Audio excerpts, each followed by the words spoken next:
ओम शांति। ओम शांति। ओम शांति। आज 7 तारीख के मीठे बाबा के महावाक्य हैं। आज बाबा ने हम बच्चों को समझाया कि मैं ही हूँ जो तुमको बचाता हूँ। और किससे बचाता हूँ? रावण से। और रावण कौन है? 5 विकार।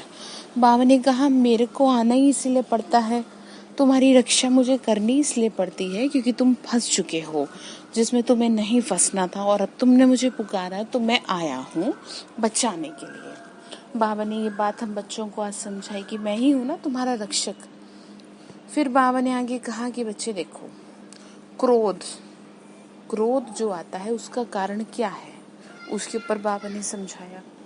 फिर बाबा ने कहा कि बच्चे तुमको सेवा जो करनी है ना, वो बोर्ड पर नाम लिखा हो, ब्रह्मा कुमार कुमारी ईश्वरीय विश्वविद्यालय। सिर्फ ब्रह्मा कुमारियां ही हो नहीं सकती, प्रजापिता ब्रह्मा है तो ब्रह्मा कुमार और कुमारियां दोनों हो। मतलब कहने का ये है, अब यहाँ पर ब्रह्मा कुमार और ब्रह्मा कुमारी जिसने भी ज्ञान प्राप्त किया, जरूरी नहीं है वो कुमार ही हो या कुमारी ही हो, जिसने भी ज्ञान प्राप्त किया हर किसी को कहा जाएगा ब्रह्मा कुमार ब्रह्मा कुमारी, यानी बीके। ठीक है, तो चलिए सुनते हैं बाबा के महावाक्य। मीठे बच्चे, रावण ने तुम्हें बहुत पीड़ित किया है। अभी तुम भक्तों का रक्षक भगवान आया है तुम्हारी पीड़ा को दूर करने। दुखी हो गए हैं ना, बहुत हर्ट हो गए हैं, तो बाबा ने कहा इसीलिए आया हूँ, तुम्हारे दुख दूर करूंगा, तुम्हें छुड़ाऊंगा इन विकारों से। तो प्रश्न बाबा ने पूछा, सपूत बच्चों की मुख्य 2 निशानियां सुनाओ। तो आंसर है, सपूत बच्चे सदा माता पिता को फॉलो कर तख्त नशीन बनेंगे, खूब पुरुषार्थ में लगे रहेंगे, उनकी बाप से दिल बहुत सच्ची होगी। सच्ची दिल वाले सदा श्रीमत पर चलेंगे। अगर अंदर में सच्चाई नहीं तो याद में नहीं रह सकते। बाबा ने क्या कहा? दिल तख्त नशीन और क्या? राज्य तख्त नशीन। जो राज्य करेंगे ना उसको भी प्राप्त कर सकेंगे तभी जब ब्रह्मा बाबा को फॉलो करेंगे और शिव बाबा को याद करेंगे और सच्ची दिल से बाबा के साथ चलेंगे। तो गीत है, भोलेनाथ से निराला कोई और नहीं, बिगड़ी को बनाने वाला भी कोई और नहीं। ओम शांति। मीठे मीठे बच्चों ने ये भक्ति मार्ग का गीत सुना। भक्त इस गीत के अर्थ को नहीं जानते। बाबा ने क्या कहा? भक्त नहीं जानते इस गीत के अर्थ को। तुम भगवान के बच्चे बने हो, तुम्हारा रक्षक है भक्तों। तुम भगवान के बच्चे बने हो तो भगवान रक्षक है भक्तों का। बाबा ने कहा कि तुम्हारा तो मैं वैसे भी रक्षक ही हूँ, भक्तों का जब रक्षक हूँ तो तुम तो मेरे बच्चे हुए, खास तुम और आम सारी दुनिया। तुम भी रक्षक हो भक्तों की रक्षा करते हो। बाबा ने कहा जैसे मैं रक्षा करता हूँ जो तुम भी करते हो। कौन सी आफत है जो भक्त रक्षा करने के लिए भगवान को बुलाते हैं? तो कहा कि भक्तों को रावण का बहुत दुख है, मतलब रावण ने बहुत दुखी किया है, तो रावण संप्रदाय पीड़ित है दुखों से। बाबा ने क्या कहा? इस समय रावण संप्रदाय पीड़ित है, चारों तरफ सिर्फ दुख ही दुख है। तो फिर बाबा ने कहा भक्तों को, इसीलिए बाबा ने कहा आना पड़ता है। तो भोलानाथ को याद करते हैं, वह है रावण संप्रदाय, ये है राम संप्रदाय। भक्तों को ये पता ही नहीं कि हमारा रक्षक कौन है। भल गाते हैं भोलेनाथ रक्षक है, परंतु क्या रक्षा करते हैं ये नहीं जानते। कहते तो हैं भोलेनाथ रक्षक है, किस चीज से रक्षा करते हैं? विकारों से रक्षा करते हैं। तो कहा अभी तुम समझते हो ना कि भोलानाथ शिव बाबा ही बिगड़ी को बनाने वाला है। एक वही है जो हर किसी की बिगड़ी को बनाता है, बाकी तो सब बिगाड़ने वाले ही हैं। भक्तों का पता हो तो फिर भगवान की रचना के आदि मध्य अंत का भी पता हो। ना भगवान को जानते ना रचना का पता, इसीलिए ऐसे मनुष्य संप्रदाय को ब्लाइंड फेथ भी कहा जाता है। बाबा ने कहा कुछ नहीं जानते तो क्या कहेंगे? अंधविश्वास। दूसरी तरफ तुम हो जिसको दिव्य दृष्टि मिली है, अब तुम्हारा नाम ही है ब्रह्मा कुमार कुमारिया। बाबा ने कहा बच्चे देखो बोर्ड पर भी लिखा हुआ हो ब्रह्मा कुमारी ईश्वरीय विश्वविद्यालय, सिर्फ ब्रह्मा कुमारी नहीं हो सकती। प्रजापिता ब्रह्मा है तो पिता के पास बच्चे और बच्चियां तो दोनों होते हैं ना।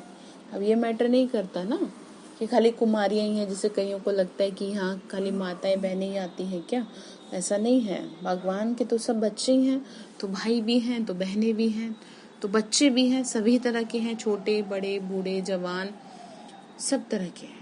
क्योंकि भगवान के लिए तो ना कोई बूढ़ा है ना कोई बड़ा है ना कोई बच्चा है, सब एक जैसे हैं। ये तो ऑर्गन्स कह लो ना, शरीर किसी का बूढ़ा है शरीर किसी का जवान है तो वो मैटर अलग है, लेकिन भगवान के लिए तो सब एक समान है। तो फिर कहा तो समझना चाहिए ये बेहद का पिता है, ये भी जानते हैं ब्रह्मा विष्णु शंकर को रचने वाला बाप ही है। जिसको निराकार कहा जाता है ये हो गया बेहद का बाप। ये भी जानते हो परमपिता परमात्मा ब्रह्मा द्वारा रचना रचते हैं, इनकी सारी रचना है सब मनुष्य मात्र वास्तव में शिववंशी है। बाबा ने क्या कहा, सब मनुष्य मात्र वास्तव में शिववंशी हैं। अभी तुम आकर प्रजापिता ब्रह्मा की संतान बने हो। ये है नई रचना, परमपिता परमात्मा ब्रह्मा द्वारा रचना रचते हैं। बाबा ने क्या कहा, ये है नई रचना और ब्रह्मा के द्वारा मैं ये रचना रचता हूँ। तो तुमको ब्रह्मा कुमार कुमारियां कहा जाता है। इतने बेहद के बच्चे जरूर बेहद का वर्षा लेते होंगे। बाबा ने कहा कितने बच्चे हैं, देखो कितनी करोड़ों आत्माएं हैं जो ज्ञान सुन रही हैं। बच्चे जानते हैं हम ब्रह्मा कुमार कुमारियों को शिव बाबा ने अडॉप्ट किया। शिव बाबा कहते हैं तुम हमारे बच्चे हो। बाबा ने क्या कहा, मैंने ब्रह्मा के माध्यम से तुमको अपना बनाया तो तुम मेरे बच्चे हो। तो गीता शास्त्रों में भी लिखा है कि ब्रह्मा ने संकल्प से सृष्टि रची। तो यही बात यहाँ पे समझने की है कि शिव बाबा ने ब्रह्मा का आधार लिया और उनके द्वारा हमें अपना बनाया। उन्होंने संकल्प किया ना, उन्होंने संकल्प किया सारी आत्माओं को ज्ञान देने का, तो बन गई ना, दैवी सृष्टि बनती जा रही है, ब्राह्मणों की दुनिया बनती जा रही है, ब्राह्मण आत्माएं बनती जा रही है ना। तो यही दैवी घराने में जाएंगे फिर ट्रांसफर हो जाएंगे। तो शिव बाबा कहते हैं तुम आत्माएं भी निराकार थी परंतु ज्ञान तो साकार में चाहिए ना। अब ज्ञान देने के लिए तो शरीर का माध्यम लेना पड़ेगा। तो तुम जानते हो हम आदि सनातन देवी देवता धर्म के थे। ब्रह्मा द्वारा रचना यहाँ होती है। शिव जयंती भी यहाँ मनाई जाती है। यहाँ मगध देश में ही जन्म लिया। बाबा कहते हैं ये देश बहुत पवित्र स्वर्ग था। भारत देश, भारत की महिमा महान।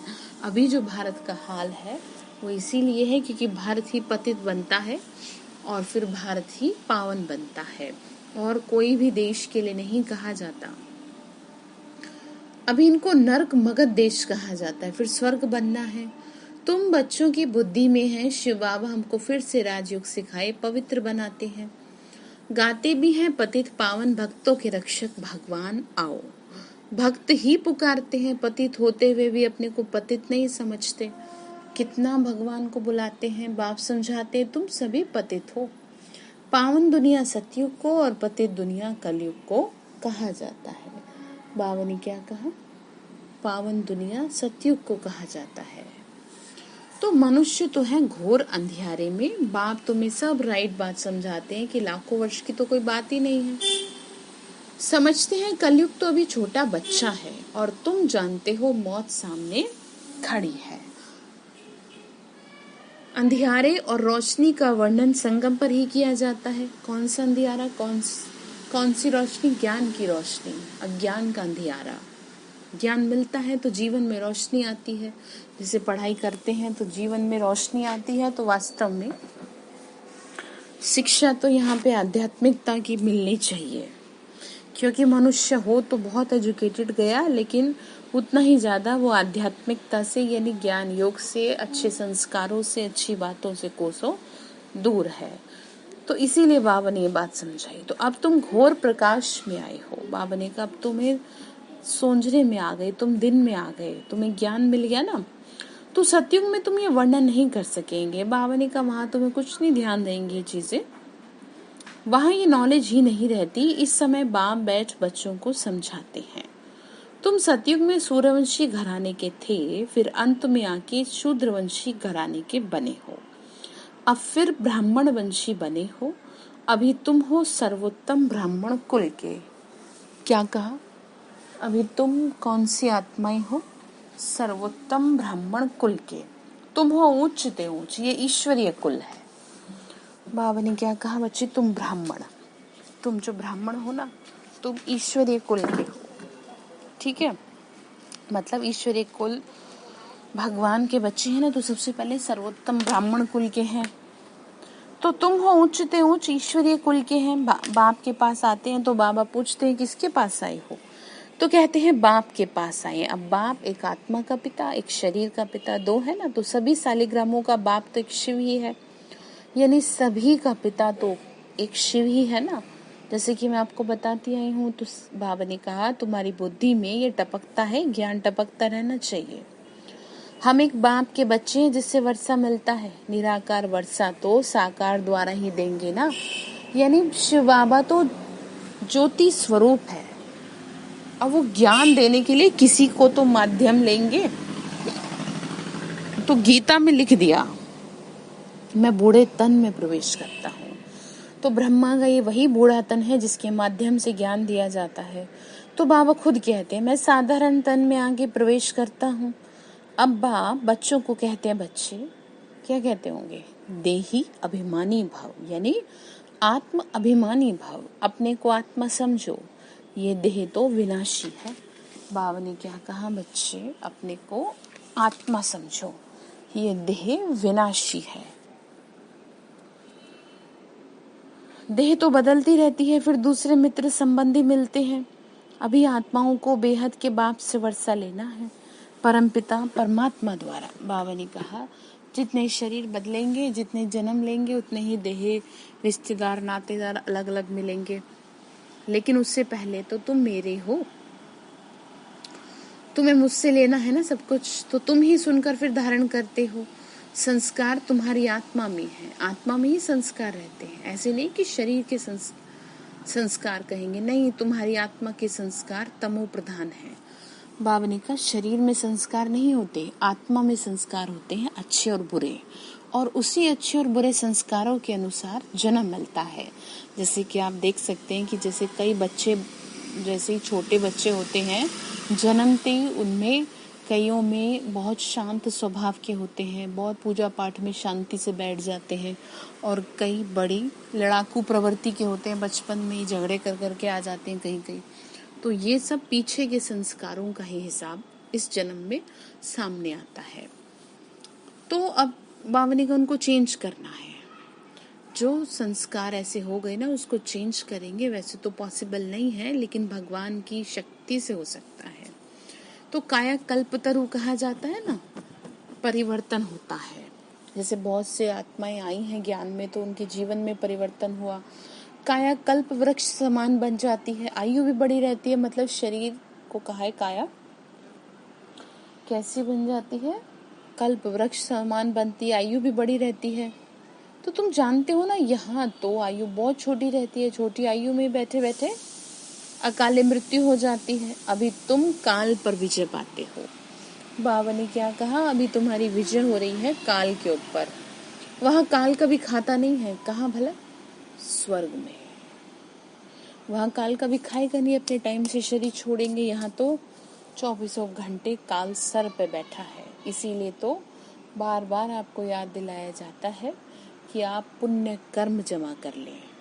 इस समय जो भी आपके कार्मिक अकाउंट जिस भी आत्मा से हो, योग में माफी मांगे और माफ करें, हिसाब पूरा करें। तो छोटी आयु में ऐसे हो जाता है। अभी तुम काल पर विजय पा रहे हो ना, अकाले कभी शरीर नहीं छूटता। बाबा ने कहा तुम जानते हो अब ये शरीर बूढ़ा हुआ, इनको छोड़कर नया लेना है। शरीर छोड़ने समय भी बाजे बजते हैं ना, ज्यादा जिसकी उम्र हो जाती है तो उसके लिए ऐसा किया जाता है। जन्म लेने समय भी बचते हैं, वहां रोने की तो बात ही नहीं।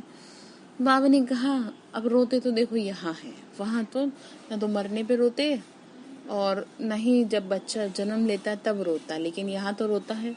जब बच्चा जन्म लेता है तो रोता हुआ आता है और जाता है तो हंसता हुआ जाता है। क्यों? कि छोटा है झंझट से।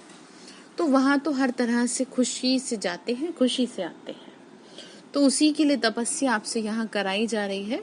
तुमको भ्रमरी का मिसाल भी समझाया है। तुम हो ब्राह्मण ब्राह्मणियां।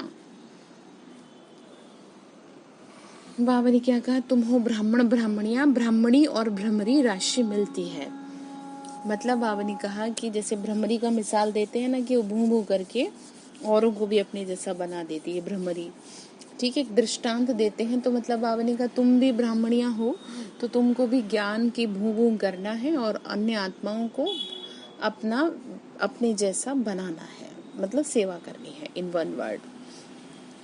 तो वही तुम भी करते हो। वंडर है ना, भ्रमरी का दृष्टांत, कछुओं का, सर्प का, ये सब शास्त्रों में है। सन्यासी आदि भी ये मिसाल देते हैं। अभी तुम बच्चे बाप द्वारा ये समझ रहे हो, वो तो हुआ भक्ति मार्ग। क्या कहा? वो तो हुआ भक्ति मार्ग जो दुनिया में देते आए हैं। पास्ट का गायन करना है, इसका फिर बाद में गायन होगा। बाबा ने कहा इसका तो बाद में होगा ना। इस समय ही बाप इस तन में आते हैं। इनको, ब्रह्मा को भगवान नहीं कहा जाता, वो तो फिर अंधश्रद्धा हो जाती है। बाबा ने कहा ब्रह्मा को भगवान नहीं कह रहे। ठीक है, दुनिया में बहुत है ऐसे लोग जो मनुष्यों को भगवान कहते हैं, जबकि ऐसा तो है ही नहीं। तो बात समझ में आ रही है? ब्रह्मा के द्वारा तो ज्ञान मिला है। ऐसे भी मनुष्य हैं जो राम को, कृष्ण को भगवान समझते हैं, कृष्ण के लिए, राम के लिए भी कह देते हैं वह तो सर्वव्यापी है। बाबा ने कहा ऐसे भी लोग हैं। कोई कृष्णपंथी, कोई राधे पंथी होते हैं। राधे पंथी वाले कहेंगे सर्वत्र राधे ही राधे, यानी हर जगह राधे ही राधे हैं बस। तो कृष्णपंथी वाले कहेंगे जिधर देखो कृष्ण ही कृष्ण। राम पंथी वाले राम के लिए कहेंगे, समझते हैं राम कृष्ण से बड़ा है, क्योंकि राम को त्रेता में और कृष्ण को द्वापर में ले गए। तो कितना ज्ञान है। अब बाप तुम बच्चों को समझा रहे हैं, कितने ढेर ब्रह्मा कुमार कुमारियां हैं। बाबा ने कहा अब मेरा काम क्या है? तुमको समझाना। समझ जाओगे तो सुखी रहोगे, नहीं तो फिर परेशान रहोगे ना। तो बाबा ने फिर आगे कहा बच्चे देखो, जब तक तुम सब ब्राह्मण ब्रह्मा की मुख वंशावली नहीं बने तब तक दादे से वर्षा नहीं ले सकते, यानी शिव बाबा से कुछ नहीं मिल सकता। इसीलिए कहा जाता है बाप दादा। तो बेहद के बच्चे बेहद का वर्षा बाप से ही लेते हैं। लिया था पहले भी, बरोबर स्वर्गवासी थे, अभी तो नरकवासी बन गए ना। अब फिर प्रजापिता ब्रह्मा द्वारा परमपिता परमात्मा विष्णुपुरी स्वर्ग रच रहे हैं। कितना सहज है। बाबा ने कहा। शिव बाबा पूछते हैं आगे तुमको ये ज्ञान था? इनकी आत्मा ही कहती है मेरे में ये ज्ञान नहीं था, मैं भी विष्णु का पुजारी था, जो हम पूज्य थे सो अब आकर पुजारी बने। बाबा ने कहा किसी को कुछ नहीं पता, बताया है ना बाबा ने, ब्रह्मा को भी नहीं पता था कुछ। तो फिर आकर बाबा पुजारी से पूज्य यानी देवता बना रहे हैं। तो तुम बच्चों को अंदर में खुशी रहनी चाहिए। परमपिता परमात्मा ने आकर हमको अडॉप्ट किया है। मनुष्य को अडॉप्ट करते हैं तो बहुत मनुष्य होते हैं जिनको अपने बच्चे नहीं होते तो ऐसे अडॉप्ट कर लेते हैं। तो अब बाप जानते हैं मेरे बच्चे सब रावण के बन गए। बाबा ने कहा तुम मेरी संतान कैसे बन गए? रावण के बन गए। इसीलिए मुझे आके फिर से क्या करना पड़ रहा है? बाबा ने कहा छुड़ाना पड़ रहा है। ठीक है, आकर के पहले तो अडॉप्ट किया, इसीलिए मुझे आके फिर से अडॉप्ट करना पड़ा और तुम्हें छुड़ाना पड़ा ना। ब्रह्मा द्वारा अपने बच्चों को अडॉप्ट करते हैं, ये अडॉप्शन कितनी वंडरफुल है। बाबा ने कहा देखो कितना वंडरफुल है। तुम जानते हो शिव बाबा ने हमको ब्रह्मा द्वारा अडॉप्ट किया। शिव बाबा कहते हैं मैंने तुम बच्चों को अडॉप्ट किया है तुमको बेहद का वर्षा देने। ये ब्रह्मा तो दे नहीं सकते, ये भी मनुष्य है ना, प्रजापिता ब्रह्मा। मनुष्य ये ज्ञान नहीं देते। बाबा ने कहा मनुष्य, हमेशा ध्यान रखें, कोई भी मनुष्य किसी भी मनुष्य की सद्गति नहीं कर सकता, चाहे वो कोई कितना भी बड़ा गुरु, गोसाई, साधु, संत, महापुरुष, महापंडित, सन्यासी कोई भी हो। तो इसी वजह से बाबा ने कहा मुझे आना पड़ता है। ब्रह्मा को अथवा विष्णु को ज्ञान का सागर नहीं कहा जाता, इन तीनों की महिमा अलग है। ज्ञान सागर, पतित पावन तो केवल एक बाबा है। सारी दुनिया के मनुष्य मात्र उनको बुलाते हैं। अंग्रेजी में भी कहते हैं वो लिबरेटर है, मतलब छुड़ाने वाला है। किससे छुड़ाता है? दुखों से। जिससे दुख मिलता है उसी से तो छुड़ाएंगे ना। तो बाप भी यहाँ आगे लिबरेट कर रहे हैं। रावण राज्य भी यहाँ हुआ, यहाँ ही रावण को जलाते हैं। बाबा ने क्या कहा? यहीं जलाते हैं, सत्युग में थोड़ी जलाएंगे, वहाँ तो है ही नहीं। जलाकर फिर कहते हैं सोने की लंका लूटने जाते हैं। तो उनको कुछ पता ही नहीं रावण क्या चीज है, कब का ये दुश्मन है। समझते हैं राम की सीता चुराई। मतलब ठीक है, जो जिसने बता दिया वो मान लिया, अपना कॉमन सेंस नहीं लगाया कि वास्तव में रावण कौन है और सीता कौन है और चुराया क्यों, कुछ नहीं जानते। तो बाबा ने बताया ना, तुम सब सीताएं हो। 5 विकारों रूपी रावण ने तुमको अपने वश में कर लिया है, तो इसीलिए मुझे आके छुड़ाना पड़ा। और कब करा? जब तुम आज्ञा की अवज्ञा कर दी, यानी लकीर के बाहर हो गए। ठीक है। तो फिर आगे कहा कि बच्चे देखो, नहीं समझते कि हम सब सीताएं हैं, हम रावण की जेल में फंसी हुई हैं। बावनी का समझते ही नहीं, ये ज्ञान किसी में भी नहीं है। कथाएं बैठ बस सुना देते हैं। शिव बाबा कहते हैं मैं दूर देश का रहने वाला आया हूँ इस देश में, पराये देश में। बावनी का मुझे आना पड़ा इस पराये देश में। ये पतित दुनिया, पुरानी दुनिया है ना, तो ये रावण की दुनिया। बुलाते भी हैं बाबा आओ, हम पतित बन गए हैं। बाबा ने कहा कितना बुलाते हैं मुझे कि आओ, हम ऐसे हो गए, हमें बचाओ, करते हैं ना। तो फिर बाबा ने कहा इसीलिए मैं आया हूँ, और मुझे आना भी उसी तन में है जो पहले नंबर में पावन था, यानी श्री कृष्ण का, यानी ब्रह्मा का ही तन लेना पड़ा जो फर्स्ट नंबर पे है। जो सुंदर था वही अब श्याम बना है, यानी जो पूरी तरह से पवित्र आत्मा थी वही पतित बनी, वापस वो पावन बनेगी अब।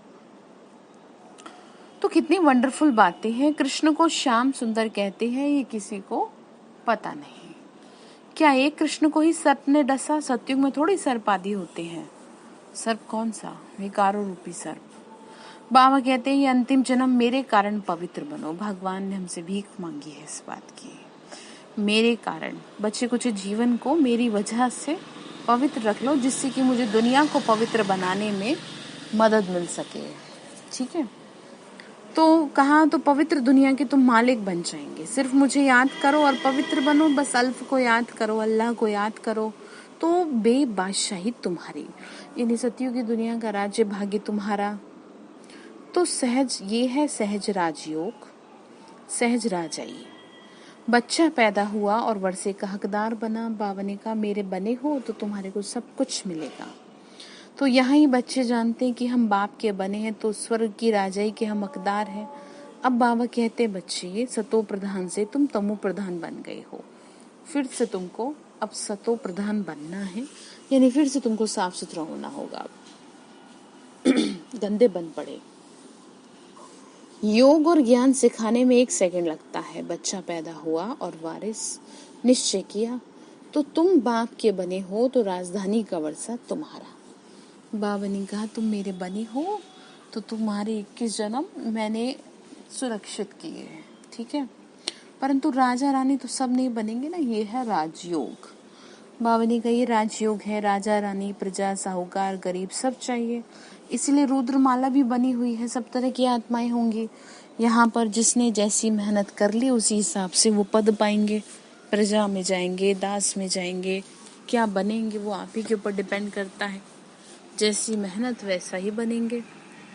तो कहा माता पिता को फॉलो कर पहले सूर्यवंशी चंद्रवंशी बनेंगे, यानी सतयुग त्रेता के लिए तैयार होंगे ना। कैसे ब्रह्मा बाबा ने किया, मुझे भी करना है। पुरुषार्थ खूब करना चाहिए, अपने एफर्ट्स तो रखो। बाबा ने कहा खूब मेहनत करो, मेरी हो ना इसलिए। तो बाबा कहते बच्चे मुझे याद करो, तो करते नहीं, श्रीमत पे चलते नहीं, अंदर सच्चाई नहीं है। दिल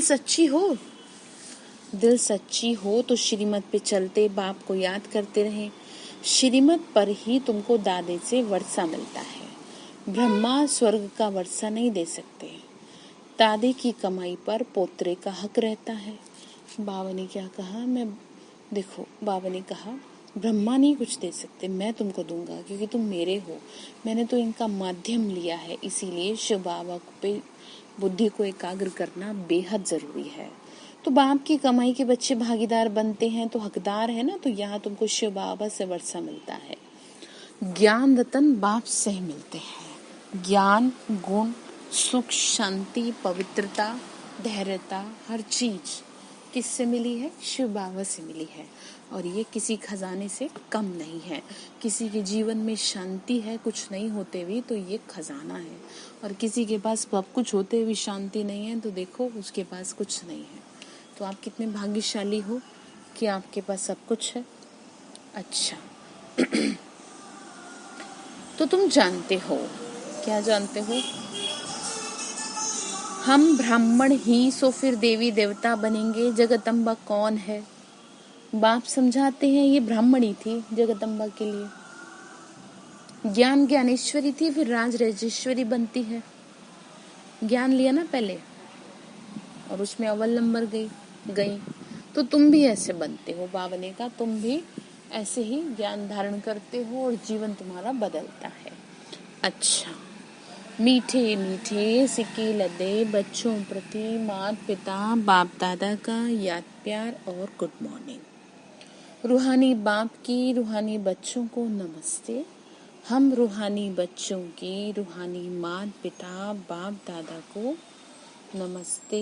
नमस्ते शिव बाबा, नमस्ते। शुक्रिया बाबा, शुक्रिया।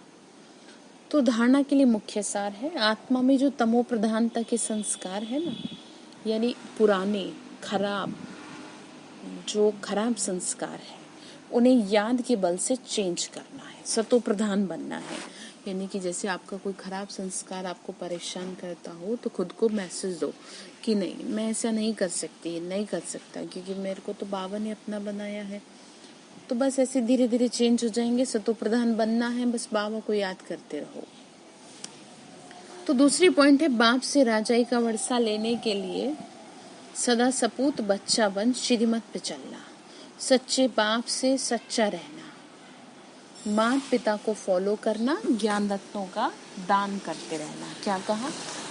ज्ञान रत्नों का दान करना है। ज्ञान रत्नों का दान कैसे करेंगे? जब फॉलो करेंगे। किसको फॉलो करेंगे? माता पिता को फॉलो करेंगे, ब्रह्मा बाबा को फॉलो करेंगे, जगदम्बा माँ को फॉलो करेंगे। ठीक है। तो वरदान दिया बाबा ने, सहयोग की शक्ति से असहयोगियों को सहयोगी बनाने वाले बाप समान परोपकारी भव। सहयोग की शक्ति से असहयोगियों को सहयोगी बनाने वाले बाप समान परोपकारी भव। बाबा ने कहा सहयोगियों के साथ सहयोगी बनना ये कोई महावीरता नहीं है, यानी जो हमेशा सहयोगी रहता है उसी का सहयोग लेना वो कोई महावीरता नहीं है। लेकिन जैसे बाप अपकारियों पर भी उपकार करते हैं ना, ऐसे आप बच्चे भी बाप समान बनो। मतलब कोई कितना भी ऐसा असहयोगी बने, यानी आपके लिए प्रॉब्लम क्रिएट करे, दुविधा बनाए, मतलब सहयोगी ना बने, भगवान की सेवा में कोई विघ्न डाले, तो बाबा ने कहा असहयोगी बने, आप अपने सहयोग की शक्ति से असहयोगियों को भी सहयोगी बना दो। बाबा ने कहा आप उनमें इतनी शक्ति भरो, इतना प्यार से उनके साथ चलो कि वो भी सहयोगी बन जाए आत्माएं भगवान के इस कार्य में। ऐसे नहीं सोचो कि इस कारण से ये आगे नहीं बढ़ता। कमजोर को कमजोर समझकर छोड़ ना दो, लेकिन उसे बल देकर बलवान बनाओ। बाबा ने क्या कहा? तुम उसको शक्ति दो, उसमें ताकत नहीं है। ठीक है। तो इस बात पर अटेंशन दो तो सर्विस के प्लान्स रूपी जेवरों पर हीरे चमक जाएंगे, अर्थात सहज प्रत्यक्षता हो जाएगी। बाबा ने कहा जब तुम ऐसी ऐसी आत्माओं को भी शक्ति दोगे, बल देकर के आगे बढ़ाओगे, तो बहुत जल्दी बाबा का नाम वाला होगा। तो स्लोगन है, क्रोध का कारण है स्वार्थ व ईर्ष्या, यही चिड़चिड़ेपन की जड़ है, पहले इसे ही समाप्त करो। बाबा ने कहा गुस्सा आने का सबसे मेन कारण क्या है? स्वार्थ, जो आप चाहते हैं वो आपको नहीं मिलता, या दूसरे से ईर्ष्या। तो सबसे पहले इसको समाप्त करो। ठीक है। तो बाबा ने आज होमवर्क क्या दिया? बाबा ने होमवर्क दिया सच्चे बाप से सच्चा रहना, सब कुछ बाबा को सच्चे दिल से बताना। बाबा ने कहा सच्चे हो तो मुझे याद करोगे, सच्चे बच्चे हो तो याद करोगे ना, तो आप देख लेना। ठीक है। अच्छा, ओम शांति।